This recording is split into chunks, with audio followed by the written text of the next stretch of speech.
now we come to the big one. The Lion King, the highest grossing 2D animated film of all time. When this movie came out, every kid was nuts. We were humming all the songs, we were reenacting all the scenes, we were talking about all the characters. It was just a gigantic flick. So, is it bad to say I think it's kind of overrated? Okay, just hear me out. While I don't think it's bad, I don't think it's the strongest of Disney's works either. I don't even know if I necessarily put it in the top 5.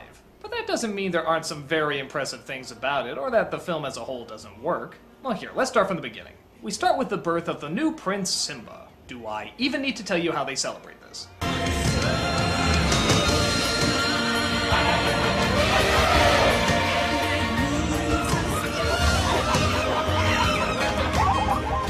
So young Simba is shown around by King Mufasa how to rule as a good king.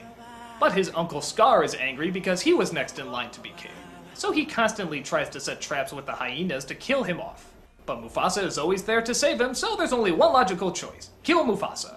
This leads to a very intense and very well done chase scene with a bunch of wildebeest. Scar sees his opportunity and throws him off a cliff. Simba, thinking that he started the stampede, feels incredibly guilty and Scar advises him to run away.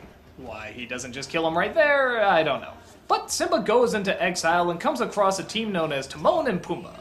They tell him that it's okay to run away from your problems and start a new life over. And that's exactly what he does.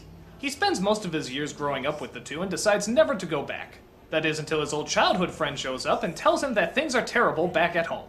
And since he is the rightful king, he's the only one that can go back and make things better. But Simba doubts himself, thinking he still killed his father, until he gets a vision in the sky. His father says nut up, and Simba decides to go back home and fight his uncle. And you know the drill. Big climax, comic relief, get some laughs, and then the final showdown between the two of them. Okay, so what problems do I have with a story that actually seems almost adult, and that it stole from the most famous of adult plays? Well, let's get to my biggest problem with the film. The message. Actually, the message I really like, and I think it's a very adult message. I especially like it when he talks to Rafiki about it. Ow! Jeez, what was that for? It doesn't matter. It's in the past. Yeah, but it still hurts. Yes, the past can hurt. But the way I see it, you can either run from it or learn from it.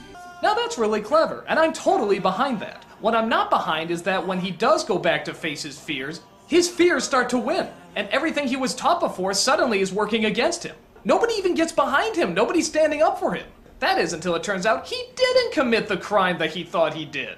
So, I guess the moral of the story is never take responsibility for what you've done, because nobody will be behind you unless it turns out you didn't really do it.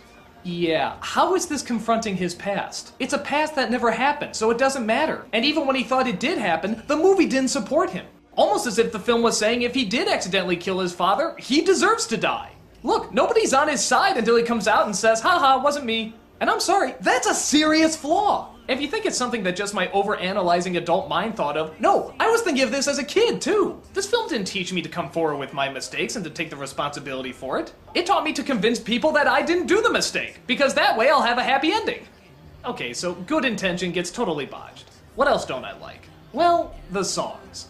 Yeah, I know, but I'm sorry, I don't like these songs. Well, I take it back. Be Prepared is awesome. Circle of Life is good. Though I think a lot of that is more Hans Zimmer's orchestrations. Can You Feel the Love Tonight? Hate it. I Can't Wait to Be King? Hate it. Hakuna Matata? Holy fuck balls, I hate this song. I hated it when it first came out. I was boggled by the fact that everybody was actually singing this. It's annoying. While I was constantly humming Be Prepared at school, all the other kids were constantly singing Hakuna Matata. I'm surrounded by idiots. On top of that, big shock, I think Matthew Broderick is pretty bland. Jonathan Taylor Thomas is a little bit too, but to be fair, he's a kid, and he really does sell those crime scenes.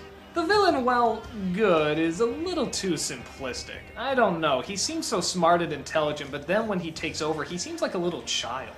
That just sucks out all the dignity and likability that you have for a villain. It's like if Maleficent, after she got her way, suddenly started going nee. And there's also details like how did the water come flowing back after Simba took over? Why did the weather get better? Why is it suddenly green? But that's Disney logic. I can't complain that hard about it. So okay, I've bitched about the movie long enough. What do I like about it? Well, it's big. I mean, friggin' big. If you can see this movie on the big screen, see it. When Scar's paw comes down for the first time, it's just massive. I actually remember somebody in the audience going, "Whoa!" On top of that, the characters aren't great, but they're good. James Earl Jones as Mufasa is a great leader, Jeremy Irons is over the top as the villain, but he's still pretty enjoyable. The hyenas are funny, Rowan Atkinson has a few good puns here and there. I'm not a huge fan of Timon and Pumbaa, but I stomach them okay. They get a laugh every once in a while. And even though the message is sort of botched, I like the message it's trying to get across. But like I said, what makes this film good is just the size of it. And it doesn't just come from the animation, it does come from the story. It's a big story. Like I said, it's basically a kid version of Hamlet, but they don't sugarcoat it that much. They don't pull a Bambi's mom where she dies off screen. No, you see the body.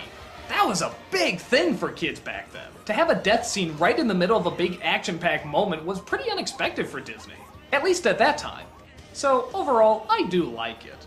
I do wish some of the other Disney films got more attention and made more money, but that doesn't mean the original film is bad. It's a big film with a pretty big story and a pretty big message. I just have my own personal issues with them. It's a movie I was glad to see several times in the theater, and chances are when they re-release it again, I'll go and check it out a few more times.